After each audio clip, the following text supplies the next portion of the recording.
For the longest time, maraming gustong gumawa ng story ko. I never wanted to bring it out. Ang naging prayer ko talaga, pag ginawa ng storya, it will be a story na talagang ang point niya, ituturo ang tao kay Jesus. Noong inoffer ng CBN sa akin, hindi ako nagkaroon ng second thoughts because alam ko na ito yung grupo na maipagkakatiwala mo yung istorya mo.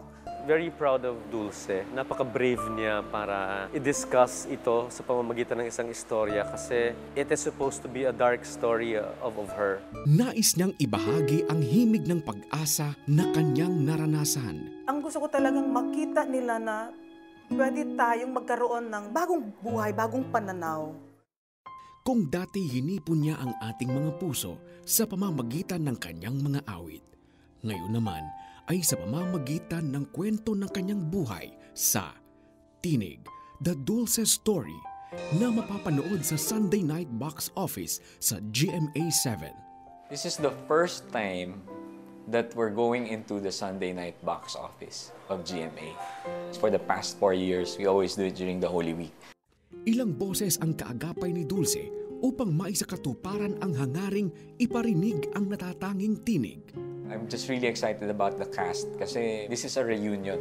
Si Francesca, Dulce, Melanie, most of them magkakaibigan sa teatro. Most of them have worked together. So to actually put them all together in one project. And these are all talagang premier actors in theater, TV, commercials. It's great to have such a wonderful cast. Talagang si Francesca is my choice.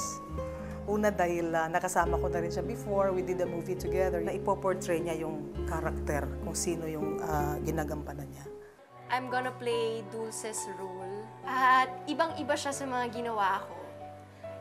Very strong. Ako po yung 14 years old na Miss Dulce po. Ito po yung panahon na talagang hinubog po talaga yung pagkatao niya. Pinaguhugutan niya rin po siguro ng kanyang strength. Yung mother ni Dulce, she was protective of her. Si Marlon yung unang nag-discover kay Dulce and yet siya rin yung unang sumira nung trust at nung pagkababae ng bata. I play Raymond, yung parang naging asawa ni Dulce na eventually sinasaktan niya si Dulce. Ako si Bernard, yung bagong asawa ni Miss Dulce. Iba-ibang paghahanda ang ginawa ng bawat isa upang mabuo ang proyektong ito. Nung inumpisa namin last year, medyo mahaba yung proseso. I think just like the story of Miss Dulce, this is really about God's timing. Kung nagre-record ako ng song ni Tita Dulce, yung Akong Nagwagi, siya yung nagturo nung kanta.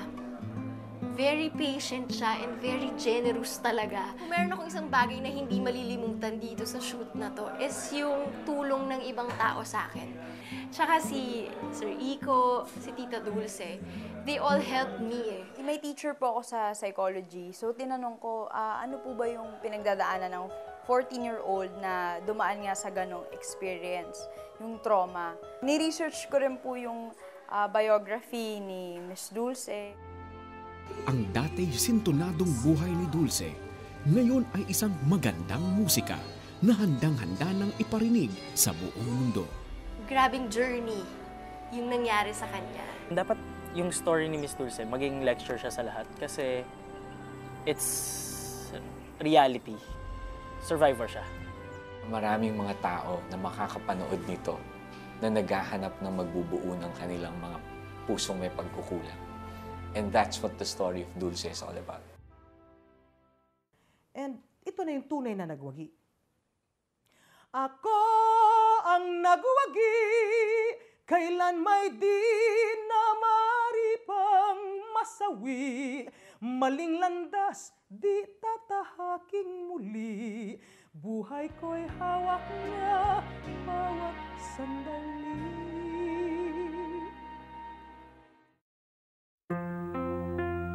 Kinilala sa buong mundo bilang Asia's Diva dahil sa awiting Ako ang Nagwagi, Ako ang Nasawi.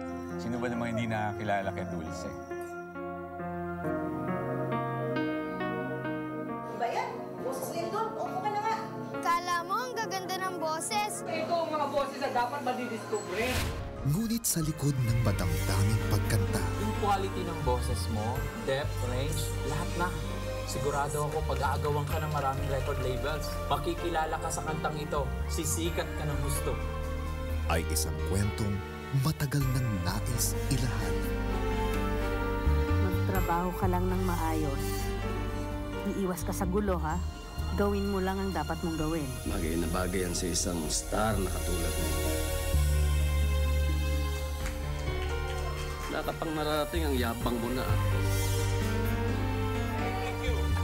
Hindi ka pupunta! Bakit mo ba pinagpipilitan yung gusto mo?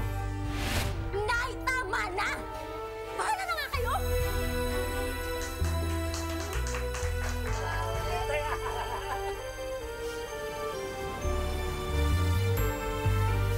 Tay, nanalo po ako! Paano kung tapusin ko na ng lahat ng ito? Sabi ko huwag niyong papapasukin yan dito! Pagod na po ako.